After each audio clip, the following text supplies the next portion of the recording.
I think anybody who's listening can relate that there's usually one person around that you're like, yo, why don't they quit? Why don't they leave? Why are they still here? Like, make it go away. Right? Like, we've all encountered that person. So you have to be really careful for legal and ethical reasons when you are working on their evaluation, and you have to focus on what has this person done? What is their performance or lack of performance, and not who they are. If your employee is surprised by their performance review, that's not their failure. That's yours. And I don't say that lightly, because the way you handle performance evaluations is actively shaping your team's trust, your credibility as a leader, and your reputation in rooms you may not even be in yet. If you haven't watched part 1 of this series, where we walk through what to do after you receive a bad performance review, that's linked in the description. Because here's what I want you to understand. How you receive feedback and how you give feedback, they're more connected than most people realize. The leader who gives excellent feedback is almost always the leader who's learned to receive it too. Subscribe so you don't miss new content. And if this video is useful, share it with a manager on your team, because sometimes the gift isn't for you. It's for the people you lead. And here's what most people think performance reviews are about. Paperwork, a form, a rating, a box that you check at the end of the quarter. But they're not. Performance reviews are about your ability to lead consistently, communicate directly, and make decisions before the stakes get too high. The review is just the paper trail, and your leadership, well, it's happened already, or it didn't happen long before you sat down to write that review. In this episode, we're offering 4 tips for leaders writing performance evaluations. More importantly, if you follow these tips, it will separate you from the average manager into the leader that people actually want to follow.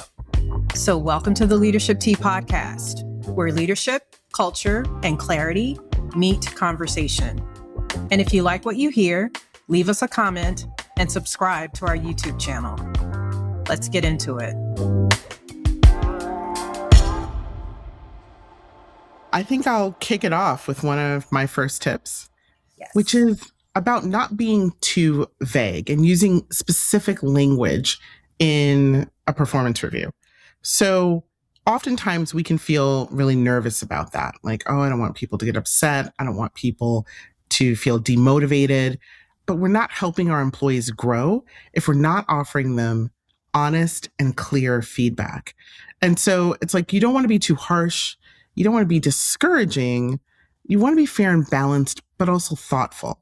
And so an example that I think comes to mind for me is this idea of, let's say you write something like, so-and-so is great, they're a great team player, but they need to improve as a communicator. And they give strong contributions, but they need to improve as a communicator. And so I know you've probably seen that in lots of performance reviews. I have as well, and it's unclear what that really means. Is the person having difficulty writing? Are they having difficulty speaking? Are they mean? Are they rude? What is the problem? And so I want to give an example of what that looks like when it's more developed and when it's more specific, because that vague feedback, you think it's like protecting you and the employee, but it's actually hindering you from developing them. And so the example I might suggest there is saying something like, so-and-so participates in many cross-functional meetings, but often they say very little during those meetings.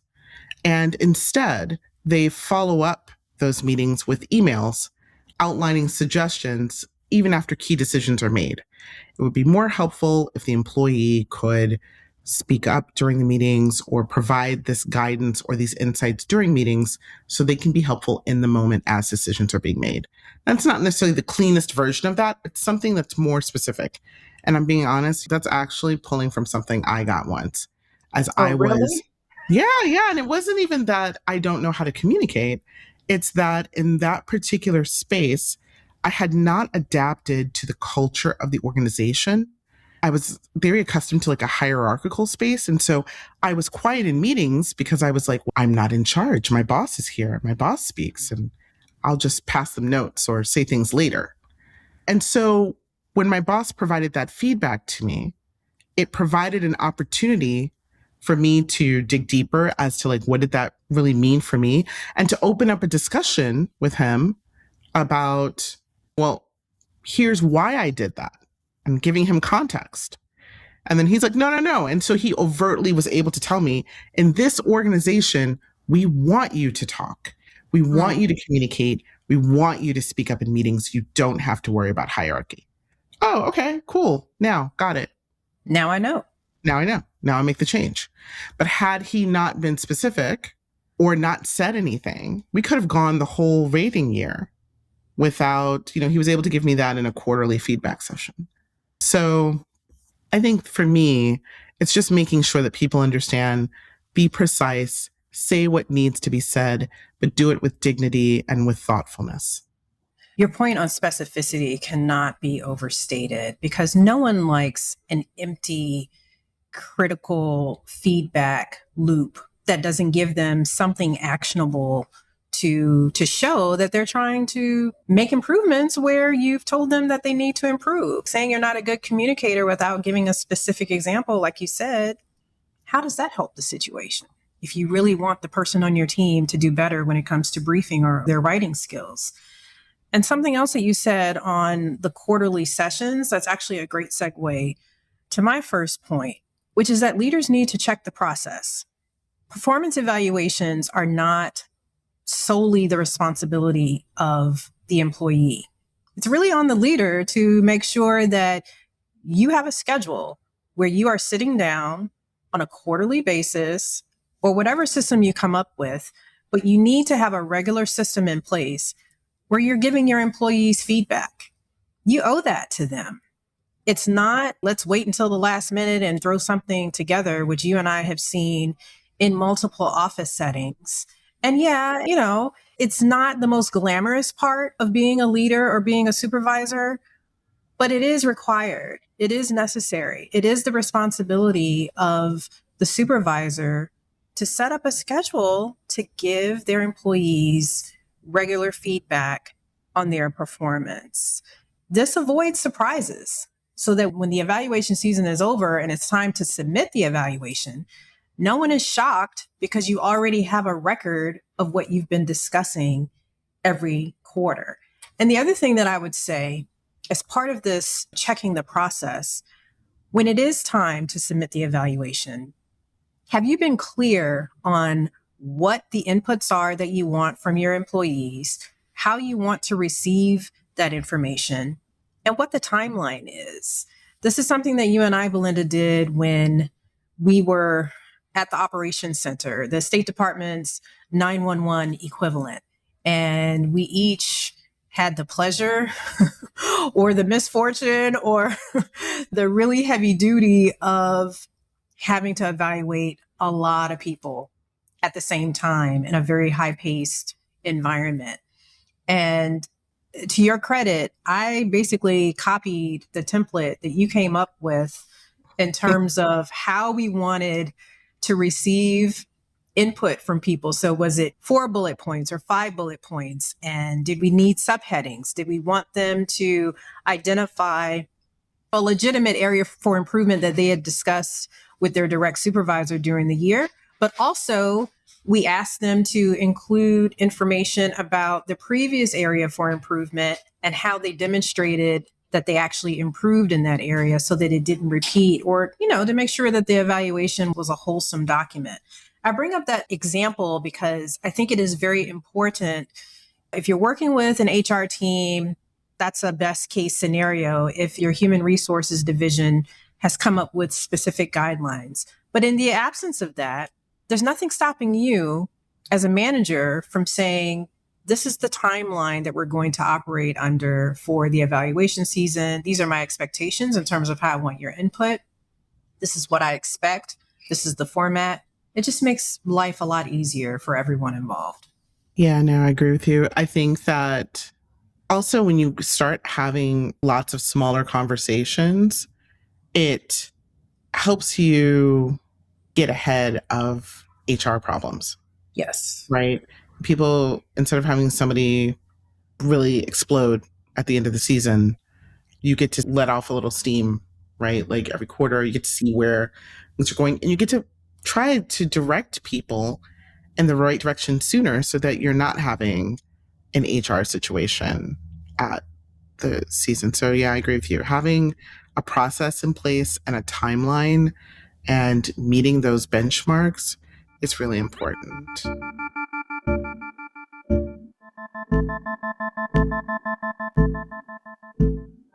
Well, I feel like that moves smoothly into my next suggestion, which is about focusing on a person's performance and not their personality.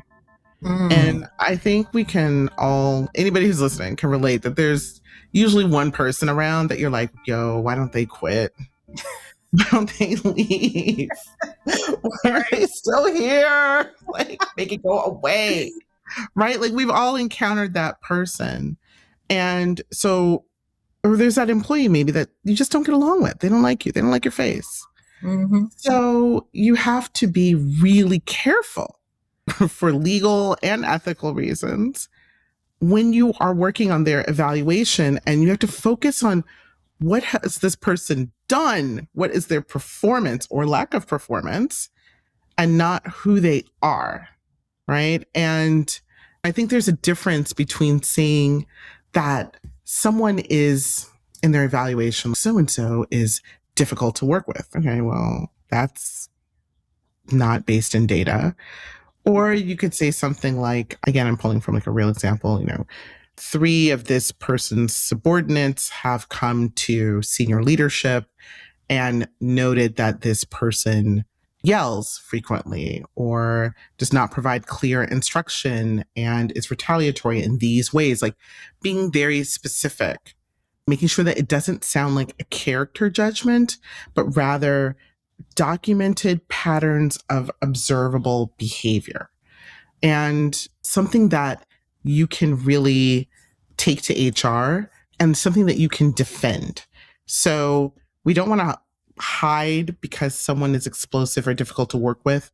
It's just when we encounter those challenging people, it's even more of a reason to be precise and think very clearly about what is this person's performance versus their whack attitude. Versus their whack You're like attitude. flashing back. You're like, oh no, there's so and so and so and so. Ooh, seriously, you just gave me some PTSD for a few people that I had to give an honest evaluation for. But your point, evaluations should not be an example in character assassination. That's not what the evaluation period is for. You really do have to separate performance from personality. Like you said, that's a bar.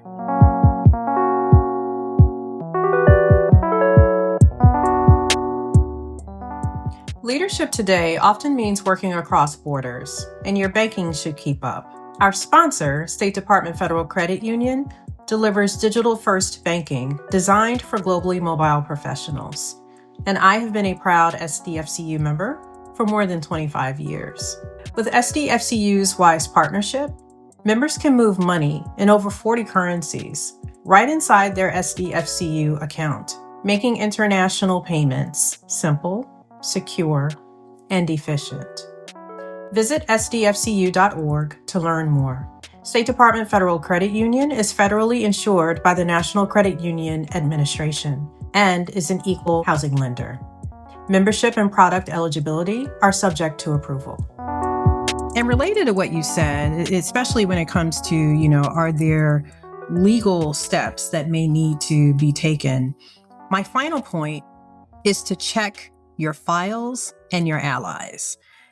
And what I mean by that is, in the previous episode where we were advising people on how to avoid getting a bad evaluation, as a leader, as a supervisor, let's flip the script. What does the data say? What have you been documenting throughout the evaluation performance review season? And I also want to say something that's probably a little controversial, but I think if you haven't actually fired someone, or if you haven't at least begun the process of initiating letting someone go, you're probably missing the mark as a supervisor. Because as much as we want to think that everyone walks on water, as much as we want to have peaceful office environments, that's just not the case. That's not the reality in most human interactions. And so in order to fire someone, guess what? You need to have documented the reasons or the examples of the performance or conduct issues that have led you to the conclusion that this person needs to be let go. And another point that I want to make as you think about your files and making sure that everything is in place as it should be, if you truly have a problematic employee on your team, the end of the evaluation season is not the time to bring in HR. You should have already been consulting with your human resources professionals. The moment that you sense that Bobby or Susie, are missing the mark, it's really on you to determine, are there performance issues? Are there conduct issues? Are they not showing up to work on time? Are they missing deadlines? Whatever the problems are, you should already be consulting with HR to make sure that you're following whatever the regulations say that you need to follow. But also, just in case you do end up needing to separate this employee so that you have a record, so the HR is already tracking. So you're already crossing the T's and dotting the I's. And I would go a step further in suggesting that leaders also need to make sure that if your employee is truly off the charts and explosive, or if there is the potential for things to really go sideways, it's probably a good idea to have an HR professional join you in some of these meetings, join you in your sessions, whether you're talking about their performance or anything else. It's a good practice to protect yourself, to make sure that you have a neutral third party to verify what's being said so that you don't get into this he said, she said situation where there's no one who can actually provide an accurate, neutral, objective third perspective that protects you and protects the employee, but ultimately protects you as a leader. Yeah, Shelby, I agree with that. I would add on that, where appropriate or where it's available, I would get professional liability insurance when in a leadership role. And I would also say that in one of my first official supervisory roles, I had to let someone go. And it was a very lengthy process. This is when I was still in government. It was very lengthy. And I was reluctant to do it and to go through the process because I thought this is going to destroy the team, that it's going to bring down morale. People thanked me. Yes, they did. I'm sure People they did because right? They were like, we've been waiting for years for someone to do something. Yes. And no one did. Thank you. They were like, so-and-so was getting away with doing nothing. We were doing all the work. We were resentful. Yes. And wait on the team. yeah, life only got better, right? I don't enjoy firing people. Yeah, most of us don't. I've seen where it actually can help the team when done properly and fairly. When done properly and fairly. Because it's also a sign of credibility for the rest of the team members that you are willing to call out bad behavior or poor performance when it needs to be called out. It's part of the job. Definitely. Well, Shelby, I think what I would want our audience to know is that this is the kind of work that we do every day with leaders.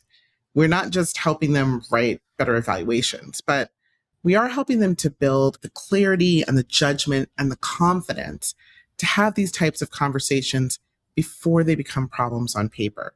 Because leading well in moments like this, where you're writing performance reviews and you're giving hard feedback and you have high stakes decisions, it's not a skill that we're all born with. It's a skill that we build. And it builds faster when you're not building it alone. So if you're leading a team and you're thinking more seriously about how you show up in moments like this, whether that's the performance conversations or managing up or just figuring out what your next move is, we work with leaders like that and who are navigating these kinds of challenges through our work with Grounded and Global. And so the link to book a call with us, it's a free call. It's available in the description. And there's no pressure, there's no pitch, it's just the clarity on where you are and what could be possible next. So with that said, we look forward to seeing you soon. Thank you for watching us here on YouTube on the Leadership Tea podcast. And this is where you can come to continue to sip wisdom and stir success.